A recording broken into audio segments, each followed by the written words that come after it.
శ్రీ గురుభ్యో నమః. 6వ అధ్యాయం 22వ శ్లోకము.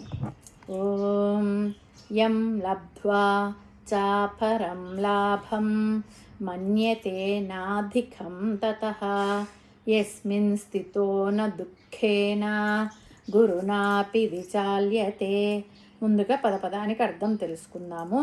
యం అంటే దేనిని అయితే, ఆ పరమాత్మతత్వాన్ని, లబ్ధ్వా పొందిన తర్వాత, చ మరియు అపరం ఇతరమైన, లాభం ప్రయోజనాన్ని, లాభాన్ని, న మన్యతే అనుకోడో అంటే భావించడో, అధికం తతః దానికంటే ఎక్కువ అని, యస్మిన్ దేనియందు, స్థితః స్థితిలో ఉన్నవాడు, న విచాల్యతే చెలించడో, దుఃఖేన దుఃఖము చేత, గురునా అపి చాలా పెద్దదైనప్పటికీ అంటే అత్యంత భారీ దుఃఖం కలిగిన, తాత్పర్యం తెలుసుకుందాము. మీకు ఎంత సుఖం వచ్చినా సరే మీ మనసులో ఉండే కోరిక ఒకటే, ఇంతకంటే ఎక్కువ సుఖం కావాలి అని. కానీ నేను చెప్పిన ఆధ్యాంతిక సుఖాన్ని ఒకసారి పొందితే ఇతర సుఖాలు ఎన్ని కలిగినా ఆ పొందిన సుఖం కంటే ఎక్కువ కాదు. శాశ్వతమైన సుఖం అనుభవానికి వస్తే అంతకంటే గొప్పదైన సుఖం ఇంకొకటి లేదు. యం లబ్ధ్వా అంటే ఏ సుఖాన్ని పొందితే, అపరం లాభం మన్యతే నా అధికం ఇంకో సుఖం ఉంది, దాన్ని నేను పొందాలి అని కానీ, ఇంతకంటే గొప్ప లాభం ఉంది అని కానీ అనిపించదు. ఈ సుఖమే సర్వోత్తమమైన సుఖము అని ఆ నిశ్చయంతో ఉంటాడు. ఆ నిశ్చయం నిజమై అలాగే ఉంటుంది. అంతేకాదు, యస్మిన్ స్థితః ఏ సుఖంలో ఉంటే, నా దుఃఖేన గురునాపి విచాల్యతే ఏ రకమైన దుఃఖం బాధించదు. ఎంతటి దుఃఖమైనా మనస్సును చేరదు. దుఃఖం చేరడం కాదు, మనిషిని కదిలించదు. అది లోపల నుండి వచ్చే దుఃఖమైనా బయట నుండి వచ్చే చిక్కమైనా ఇలాంటి వాడిని కదిలించదు. ఆ దుఃఖాలకు చెలించడు. ఎంతగా కదిలించవంటే, వేసవి కాలంలో గంగలో మునిగిన వాడికి చిన్న చిన్న అగ్నికణాలు రేణువులు అంటనే అంటవు.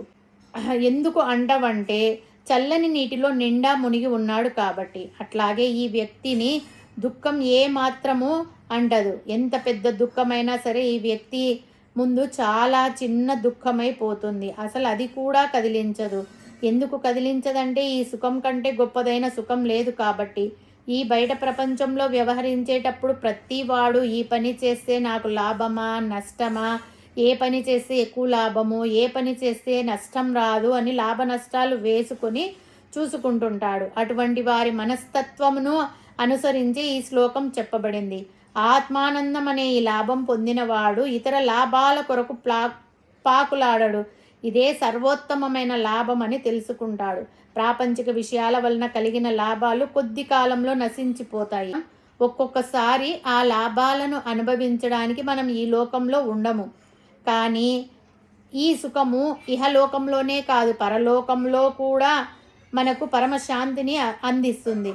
ఇటువంటి ఆత్మానందాన్ని పొందిన వాడికి ఎటువంటి భయంకరమైన దుఃఖం వచ్చినా ఏ మాత్రం చెలించడు.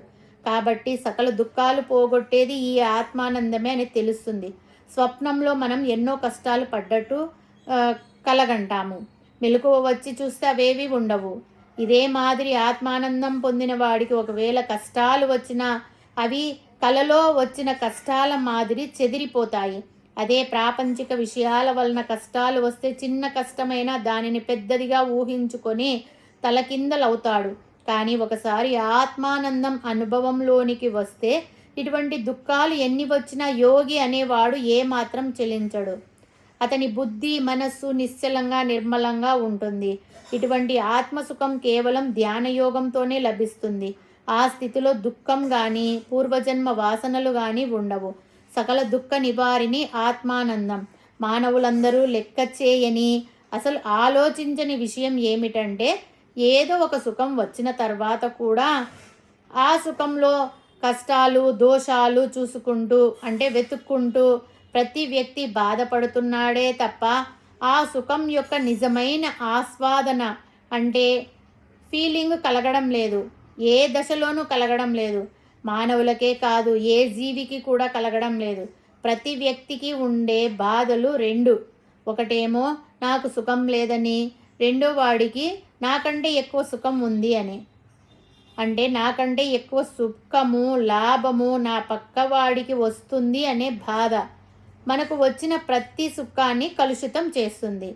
ఇంతకంటే గొప్ప సుఖం ఉంది అనే బాధ ప్రతి సుఖాన్ని కలుషితం చేస్తుంది. ఇంతకంటే గొప్పది ఉంటే దీన్ని ఆస్వాదించే అవకాశమే ఉండదు. ఇంతకంటే గొప్పది లేదు అని అనుకుంటేనే ఆ సుఖం యొక్క నిజమైన ఆస్వాదన లభిస్తుంది.